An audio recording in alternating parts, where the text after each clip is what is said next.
Hey Nation, and welcome back to another episode here on ESGNet. Welcome back to another Wolverhampton Manager Career Mode. This is Wolves TV episode number 3, as we're going to take a quick look here as we go into the winter transfer here in FIFA 20.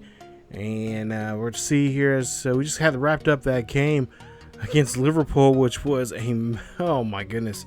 I'm so glad that game was over with, but we still have to play Liverpool later on, and we'll kind of talk about more about that and what we're going to need to do. But take a look at our youth academy right here, and we got some pretty good youth academy players right now, and I'm starting to decide to make some big time cuts.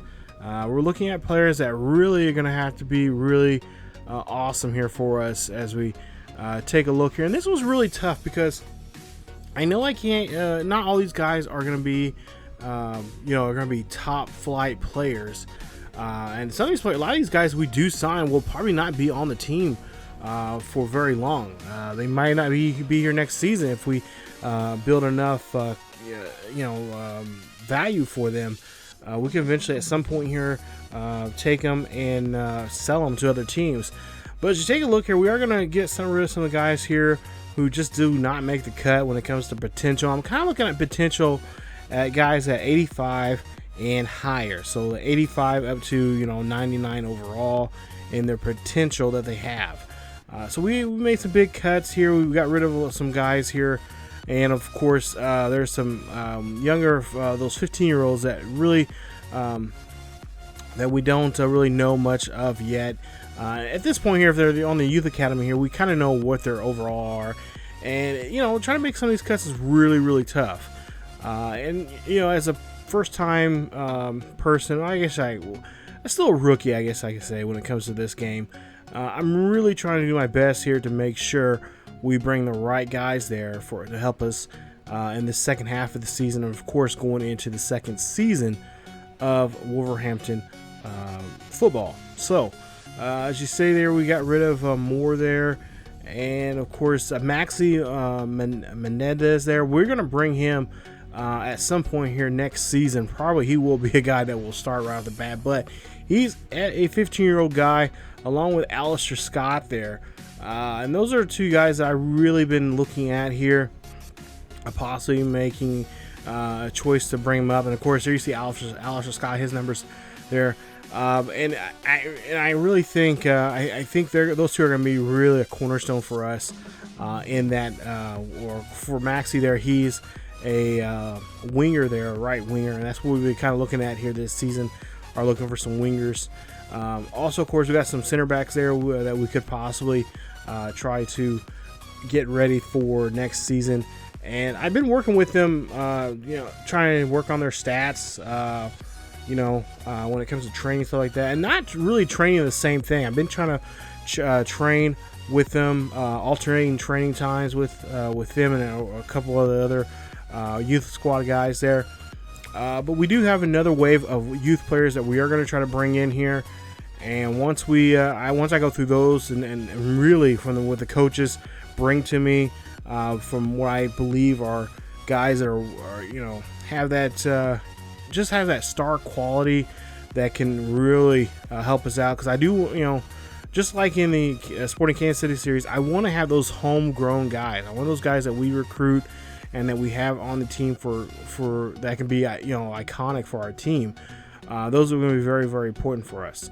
So as you see there, those are the 4 guys that we really pretty much are looking at here as I cut down some of the youth academy guys and trying to get those trained out. Pretty much everyone you've seen there were trained from the time we signed them at the beginning of the season up till here. So like I said, I try to rotate the training sessions with them and try to get them enough training time to work with them. There you see we get rid of another one there that I wasn't really too happy with. But like I said, it was really tough. And once you release these guys, that's it. You don't see them anymore. And they just go off to the abyss. So now we're looking at some of the scouter reports here that we just recently got back from our 3 scouts out looking around the world. And we got some of the players right here in our home country there in England. And we got some pretty good talented players here, some young guys there. You see we have that Charles Edwards, who's 15, so he's going to be not really be able to start right off the gate. Neither is Alexander, if he is with his numbers there. Charlie Shaw, as you take a look there at his numbers, we don't really know what position, but he has defensive mind, so he could be a back of some kind. Looks like he could be a right back there. And just looking at his numbers, looks like we're going to go ahead and let him go in recruiting. But for the most part here, the judgment of all three of our scouts out there are been really good. We're looking right here in our home country. Also, we're going to the states there in the United States. We're looking at players there, both from the youth academy, and also too, I've been sending some guys over for already well-established MLS players that I would like to bring over. Because I mean, we do have the money, but I don't want to spend too much. I want to bring in, I think I said before in past videos, I want to bring in at least 1 or 2 guys that could help us out. And if we do that, which I have been, because we'll see here in a bit, we did bring in some guys here. And one of the names I'm really surprised that we got to be able to sign here, he's a former Premier League guy. He played for Arsenal, and he's coming back to the Premier League to maybe possibly finish off his career and maybe even help us bring a cup to us, Premier League Cup Championship, and we'll see here in just a bit who that is. But yeah, if you take a look here, just like I said, it was really tough because not all these guys, a lot of these guys numbers are not finalized just yet. Some of them, there's a few here, a few there here and there that we got. But I was really looking at the potential, and I'm some of these guys I'm gonna wait for another month before we decide to just go ahead and just kick them off. Others I decide right then and there, I'm like, okay, they're if there's 1 or 2 stats that they if there's 1 or 2 stats that they really don't have, then I was like, okay, I don't like what their potential is, so we'll go ahead and just let them go, cut them loose, and just so that just gives us more opportunities now for these other guys to try to make it on there. So that's what I try to do. As you see there, we got some few new guys that we added to our recruitment from Rossman there, who is in the UK, or I should say they're here in England, looking at those numbers and looking at those players and seeing what they can do. So like I said, this is the toughest thing I've really seen. I thought, back in the day, making the right choice for baseball players was tough. Oh my goodness, soccer players are just as worse trying to make that decision, because, I've already laid, I think it was 2 players, I think I recruited. I'm like, oh my God, why did I let them go? They had a really good high potential. But I just jumped the gun too soon, and yeah, it just did, because I have 2 game saves for this, and I was looking at him like, wow, like his numbers were really good. Why did I decide to cut him? And I just jumped the gun too soon. So I'm really trying to take my time here with trying to get players established. Make sure their numbers are solid and solidifying.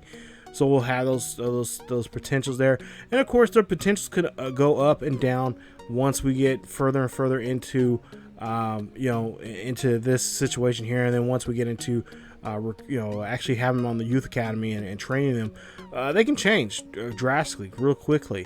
And so I have been with the paper and pen, or in this case my other computer, jotting down the players' names and all that kind of stuff. And someday I'm gonna have to show a video of that, because I have it used to be notebooks way back in the day, especially for NCAA football, but now with computers and stuff like that, I can type up stuff real quick. I have documents and documents and documents of stuff that I like to go back to sometimes and see how these players progress, and especially here in soccer.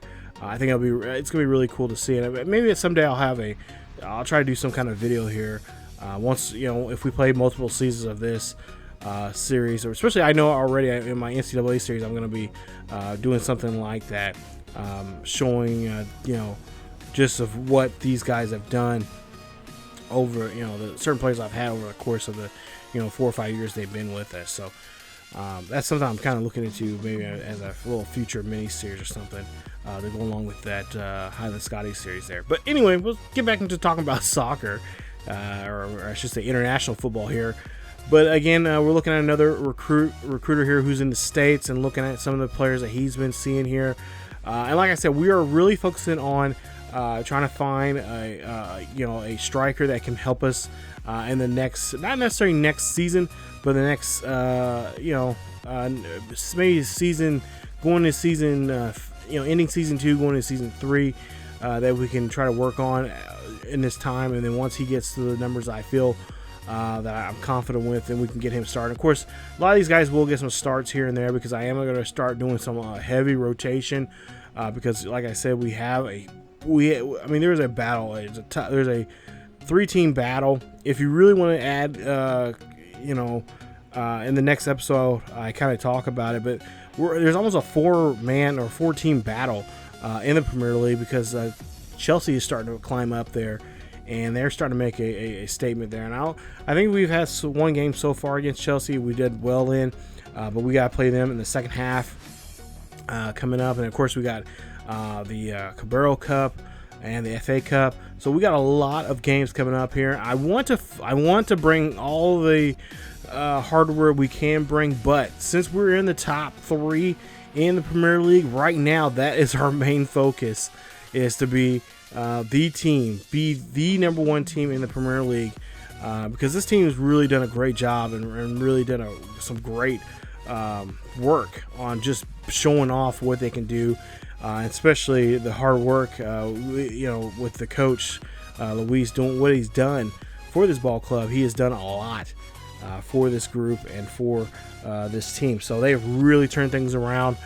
And they've been one of the top. That's why I picked this team. They're one of the teams that a lot of experts in the Premier League say that they're with the right personnel in there, they can really do. They can change some things. Now, Phillips, we got him, another new guy here. He's a center back, center defensive mid there. For us, not center back, 24 years of age, so he's still a young guy. We can still mold him, and he's still got some years in him. 75 overall. We got him with nice to sell there from that we purchased him, and he's going to start as soon as possible. He's going to be in there. He's going to be definitely in that rotation. And look at this.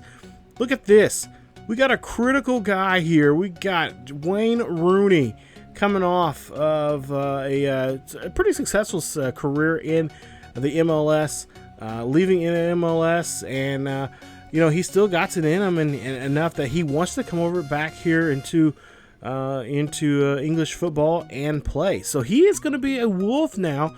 If I'm not mistaken, I think he was a Manchester United guy. You guys might want to correct me on that. I'm not sure. I'm not familiar with too much of the history of his career, but I do know that he is a well-known player in the Premier League, and he was back in the day, and we're hoping that we can build that up. So he's going to be one of our guys that we're definitely going to help us with the rotation, because he has that experience of being in high-profile games and winning, being involved in winning championships. So nice to see Wayne Rooney here. There you see, we are going to let some of our players here, that since we did make some changes to our ball club here during this transfer window, and it's once we get into the month of July, or not July, January, we'll still be in it. So I did make some changes here, and we're trying our best to try to see what we can do when it comes to those players. We got Martinez there, who we're looking at. From Atlanta. I would love to bring him in. Hopefully it doesn't break the bank, but chances are he probably is. But we'll have to see. We'll see how things work out with that. But I know he is on our list there that we sent offers out to. This young man right here, Mape. He a French player there, a great guy. Looked at his numbers there. I was really impressed with him. So we gave him an offer, and we'll see how things go with him. So the transfer window's still open. We're still in the middle of it. Things can happen. Things can change. And I'll let you guys know with another transfer, another Wolves TV transfer special coming up here between this one and or actually I should say after episode 12 should be up here soon, because we do have that game against Waterford, and then we go back in the FA Cup, and then we go into the Carabao Cup there with Manchester United. Oh, bless our heart here in that next episode there. So we got some pretty tough games coming up, and then of course just 3 weeks from that Waterford game, we have Liverpool again. So again, thank you guys so much for watching. If you guys enjoyed today's episode of the Wolves TV episode 3, leave a like. Don't forget to subscribe. Check us out on Facebook, Twitter, and Discord. And also too, we do have a Patreon page there, so if you guys want to help support the channel that way, definitely check us out there. And that's it for this episode of Wolves TV. As always, keep yourselves each other healthy, and I will see you guys next time. Let's go Wolfpack.